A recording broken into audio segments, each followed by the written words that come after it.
Tem uma armadilha muito moderna que quase ninguém percebe de primeira. Ela não chega gritando, ela chega bem vestida, fala com confiança, aposta rotina, resultado, disciplina, networking, performance, mindset, visão de longo prazo. E no fundo, ela sussurra uma única coisa: você ainda não é suficiente. Você ainda não é suficiente. Você trabalha mais, compra melhor, mostra mais, sorri mais, finge mais, e mesmo assim, no fim do dia, fica aquela sensação estranha, como se a vida inteira estivesse acontecendo numa sala de negociação onde você é, ao mesmo tempo, o vendedor e o produto. É por isso que O Lobo de Wall Street incomoda tanto, porque ele não é um filme sobre excessos, não é uma biografia exagerada de um golpista carismático. Não é só uma montanha-russa de luxo, vício e delírio. Esse filme é mais perigoso que isso. Ele é um espelho distorcido, claro, mas ainda assim um espelho, porque a filosofia sombria de Jordan Belfort não nasceu apenas em Wall Street. Ela nasceu no vazio humano, na fome de ser visto, na vontade de vencer a qualquer custo, na crença de que se eu acumular o bastante, ninguém nunca mais vai poder me chamar de pequeno. E isso é muito mais antigo que a bolsa de valores. Na vida real, Jordan Belfort passou por um começo bem menos glamouroso do que o mito sugere. Vendeu carne e frutos do mar nos anos 80, entrou no mercado financeiro só em 87 e logo depois já estava montando a Stratton Walkman. Em 92, a própria SEC descreveu a firma como uma boiler room, que usava a pressão e práticas fraudulentas para empurrar papéis especulativos ao público. E aqui já aparece a primeira ideia filosófica importante do vídeo. O mal quase nunca se apresenta como mal.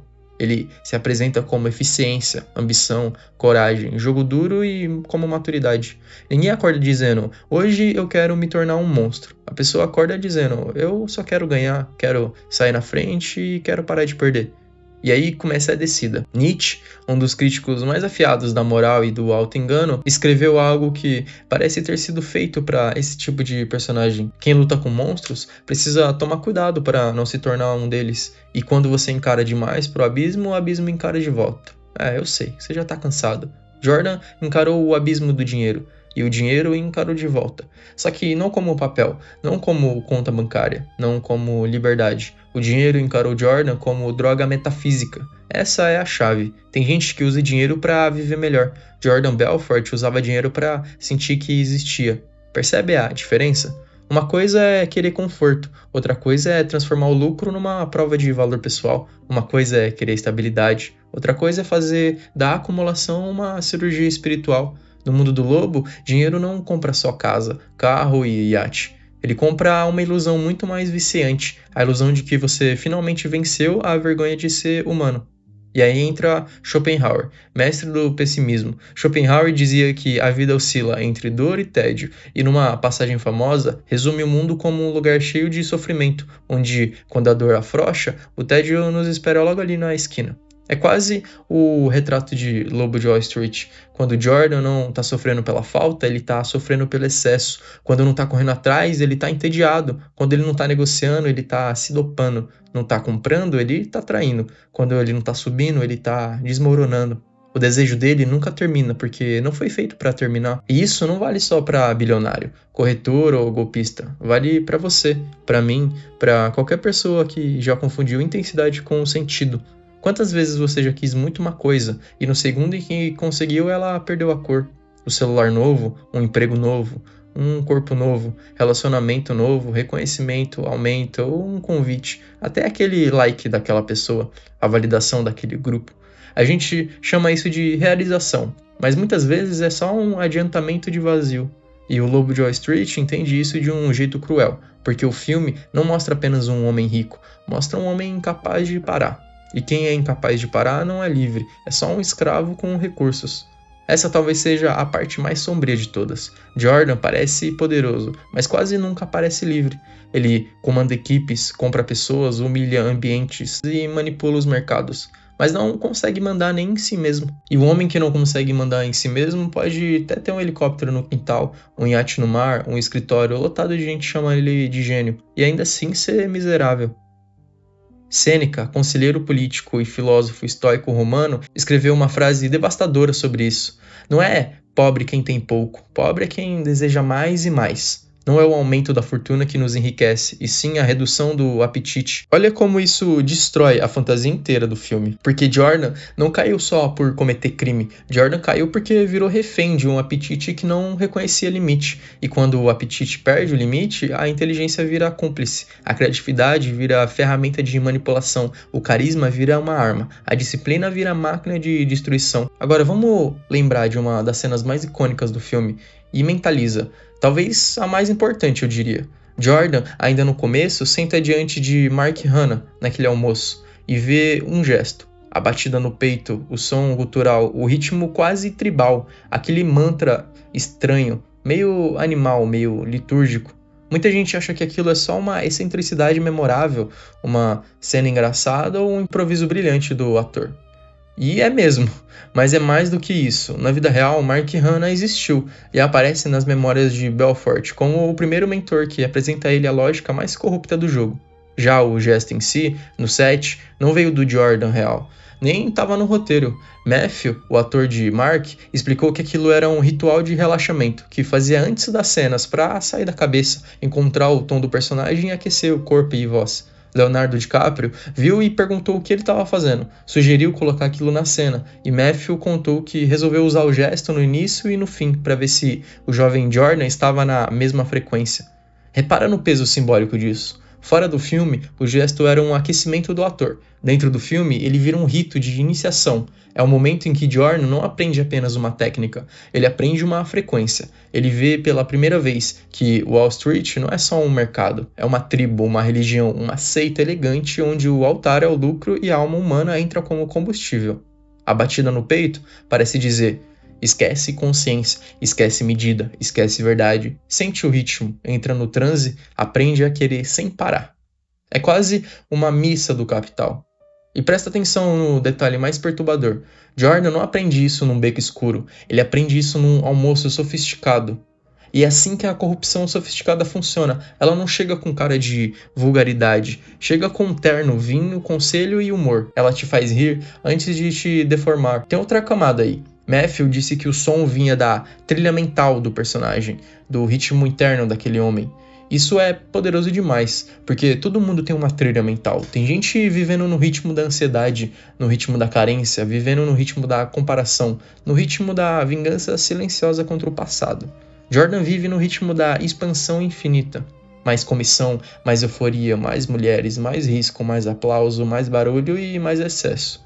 O problema é que toda a trilha mental, quando repetida demais, vira destino. E aqui o filme fica quase profético para o século XXI, porque o Jordan Belfort não morreu, ele só se pulverizou. Hoje ele aparece no feed, no culto da performance, na vida transformada em vitrine, na lógica de que você precisa converter tudo em valor de mercado. Sua rotina vira branding, seu corpo vira um projeto, seu namoro vira um conteúdo, seu sofrimento vira um storytelling, seu descanso se torna culpa e seu silêncio vira improdutividade. Você não precisa fraudar a IPO para viver dentro da filosofia do lobo. Basta acreditar que só merece existir quem consegue performar valor o tempo inteiro. É por isso que esse filme é mais atual hoje do que muita gente imagina. A Stratton Oakmont era um boiler room, telefone, pressão, manipulação e venda agressiva de papéis que muita gente comum nem entendia direito. A lógica central era inflar o preço, esquentar a euforia e lucrar antes do colapso. A Time resume a operação com clareza. Belfort e Danny Purrush tinham participação nos ativos, mandavam seus corretores empurrarem os papéis e depois vendiam na alta. Agora, vamos trocar telefone por algoritmo, troca penny stock por atenção, troca corretor por influencer, troca venda agressiva por engajamento. A estrutura mental continua viva, prometer demais, aquecer desejo, criar urgência, vender fantasia e sair antes da conta chegar. É o mesmo espírito, só mudou a interface. E não, isso não quer dizer que a ambição seja errada, não quer dizer que dinheiro seja sujo, não quer dizer que sucesso seja mentira. O ponto é outro. Quando o sucesso deixa de ser ferramenta e vira identidade, ele começa a te devorar por dentro. Jordan Belfort é fascinante porque ele é a caricatura de um impulso muito humano, a vontade de substituir caráter por resultado. Se eu entregar números, quem vai se importar com o resto? Se eu estiver no topo, ninguém vai me julgar. Se eu parecer vencedor, ninguém vai notar a podridão dentro de mim. Só que vai. Talvez não de imediato, não publicamente e nem juridicamente, no começo. Mas há uma nota. e o corpo também. O vício nota, a paranoia nota, o casamento nota, a necessidade de anestesia nota, a incapacidade de ficar sozinho também.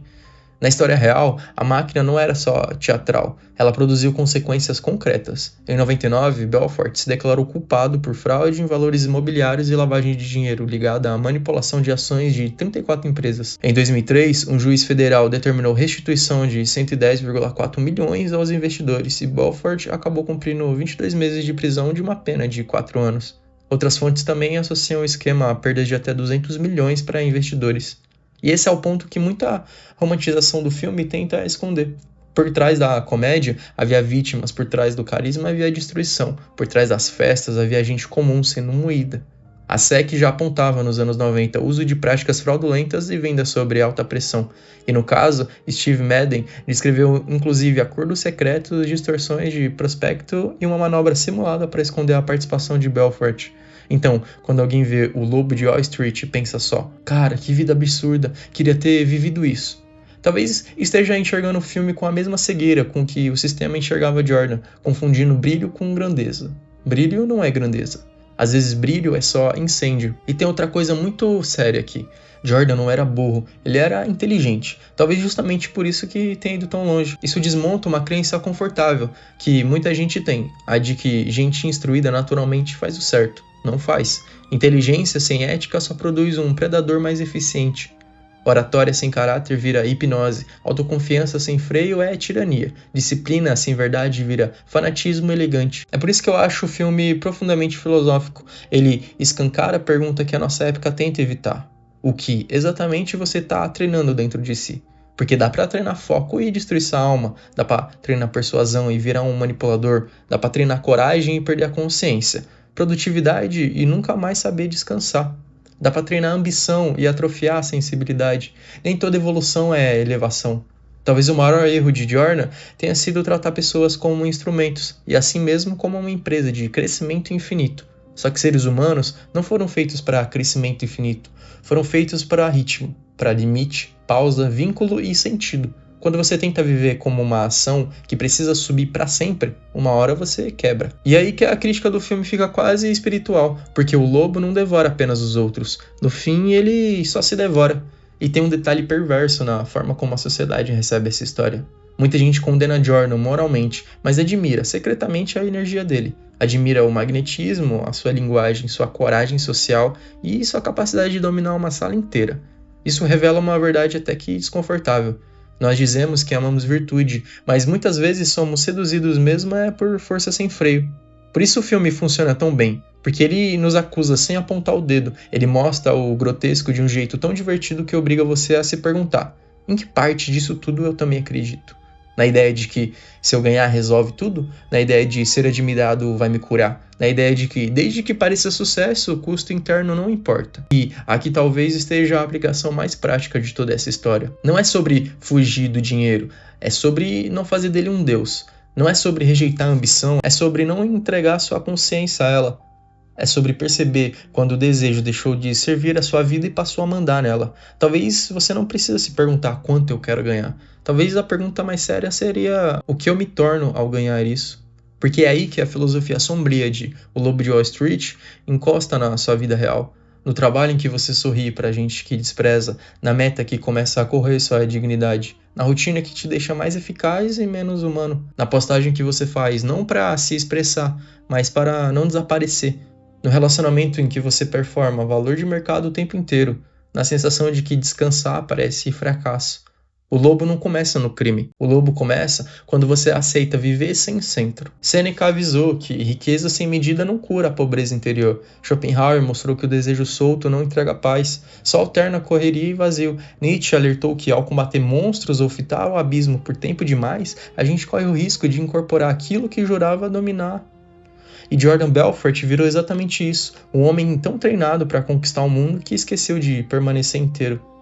Então talvez a imagem mais importante do filme nem seja o iate, as drogas, a grana, nem os discursos histéricos. Talvez seja aquele gesto no peito. Um homem marcando o próprio corpo como se dissesse, esse é o ritmo do jogo. E um garoto jovem, olhando, fascinado. Porque toda tragédia moral começa assim. Alguém olha para um modelo de sucesso e pensa, é assim que se vive. Só que não é. Aquilo não era vida, era transe. Aquilo não era liberdade, era compulsão com um terno caro. Aquilo não era poder, era dependência com aparência de domínio. Aquilo não era grandeza, era barulho tentando abafar um buraco. E talvez seja por isso que o Lobo de Wall Street continua tão vivo, porque ele não mostra apenas a queda de um homem, mostra a tentação de uma época que trocou o caráter por performance, silêncio por presença e alma por narrativa. No fim, o lobo sempre promete a mesma coisa: me segue e eu te faço invencível. Mas a conta vem, sempre vem. Às vezes em tribunal, no divórcio, no vício, na insônia. Às vezes em uma sensação muda de vazio, mesmo quando tudo parece estar funcionando. Então, da próxima vez que você assistir aquela cena do peito batendo e do som saindo como um mantra estranho, não vê só um meme, não vê só um improviso genial, não vê um detalhe cool da atuação, vê o nascimento de uma liturgia, um instante em que o homem jovem aprende que, para vencer naquele mundo, precisava abandonar medida, pudor e realidade, e entrar na frequência do delírio. E aí, olha para sua vida por um segundo. Qual que é o som que anda comandando você? Qual é a trilha mental que você repete todo dia? Qual é o altar escondido diante do qual você tem ajoelhado sem perceber? Porque no fim, a pergunta não é se existe um lobo em Wall Street. A pergunta é: quanto desse lobo você deixou morar em você?